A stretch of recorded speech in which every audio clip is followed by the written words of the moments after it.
Welcome everybody, my name is Marcus, and in this video I'll show a simple way how you can easily add admin to your Facebook page. So let's start. The first thing you want to do is go to right top corner, and then you're gonna see all the groups here and everything.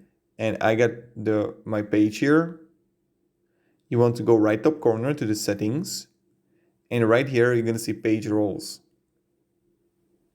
And here you go like page roles here, add a person, and I'm going to add like person here, and you can simply choose admin, editor, moderator, advertiser, or analyst, and you choose one of that. So that's pretty much it how we do it, guys, and this is how you can simply add an admin in Facebook. So thank you very much and have a great day and goodbye.